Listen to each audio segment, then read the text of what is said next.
Assalamualaikum warahmatullahi wabarakatuh. Kita berjumpa lagi dalam mata kuliah Keterampilan Dasar Mengajar. Pertemuan kali ini kita akan membahas tentang keterampilan menjelaskan materi. Apa itu keterampilan menjelaskan? Keterampilan menjelaskan adalah keterampilan menyajikan informasi secara lisan yang diorganisasi secara sistematis untuk menunjukkan adanya hubungan antara satu bagian dengan bagian yang lain. Misalnya antara sebab dan akibat, definisi dengan contoh, atau dengan sesuatu yang belum diketahui. Mengapa diperlukan keterampilan menjelaskan materi? Penjelasan guru di kelas kadang-kadang kurang jelas sehingga tidak semua siswa dapat menggali sendiri dari buku sumber.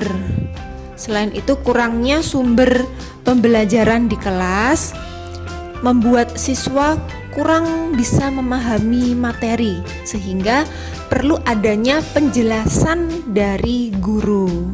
Hal ini untuk membantu siswa dalam memahami materi. Tujuan keterampilan menjelaskan materi: yang pertama, membimbing siswa untuk memahami materi yang dipelajari. Yang kedua, melibatkan siswa untuk berpikir dengan memecahkan masalah. Yang ketiga, memberikan balikan kepada siswa mengenai tingkat pemahamannya dan untuk mengatasi kesalahan konsep. Yang keempat, membimbing siswa untuk menghayati dan mendapat proses penalaran serta menggunakan bukti-bukti dalam pemecahan masalah. Dan yang kelima, membantu siswa untuk mendapatkan dan memahami hukum, dalil, dan prinsip-prinsip secara objektif dan bernalar.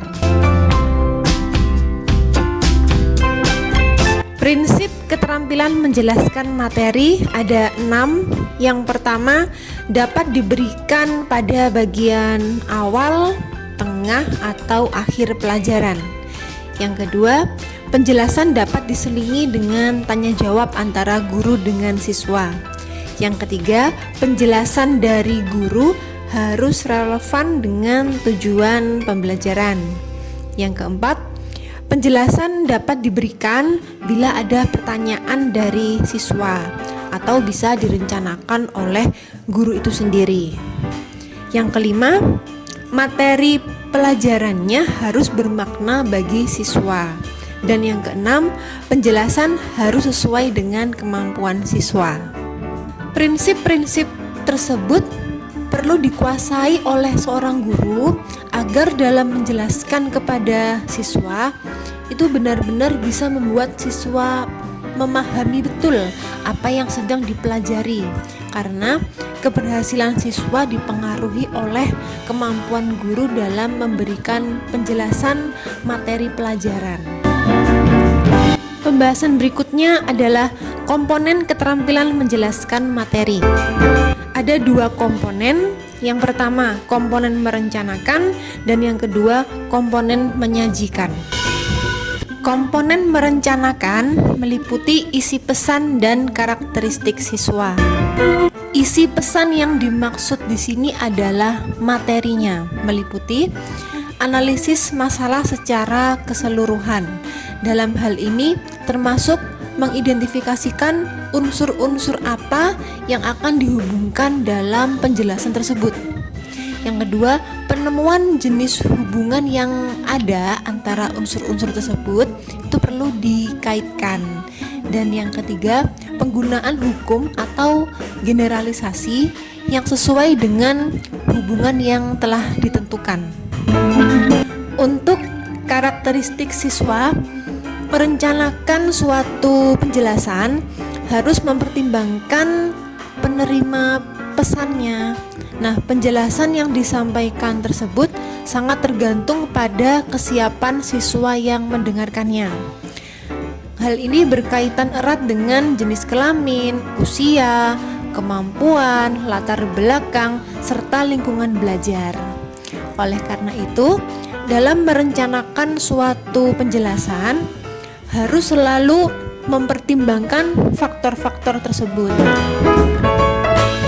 Komponen yang kedua adalah komponen menyajikan. Setelah merencanakan penjelasan yang baik, pelaksanaan atau penyajian diharapkan baik pula, sehingga dimengerti dengan baik oleh siswa. Penjelasan dapat dipahami sesuai dengan tujuan yang diharapkan. Dalam penyajiannya, suatu penjelasan dapat ditingkatkan hasilnya dengan memperhatikan hal-hal sebagai berikut. Yang pertama ada kejelasan. Penjelasan hendaknya diberikan dengan menggunakan bahasa yang mudah dimengerti oleh siswa dan menghindari penggunaan ucapan-ucapan atau istilah-istilah lain yang tidak dapat dimengerti oleh siswa. Yang kedua ada penggunaan contoh dan ilustrasi. Dalam memberikan penjelasan, sebaiknya menggunakan contoh-contoh yang ada hubungannya dengan sesuatu yang dapat ditemui oleh siswa dalam kehidupan sehari-hari. Yang ketiga ada pemberian tekanan. Dalam memberikan penjelasan, guru harus mengarahkan perhatian siswa agar terpusat pada masalah pokok dan mengurangi informasi yang tidak penting.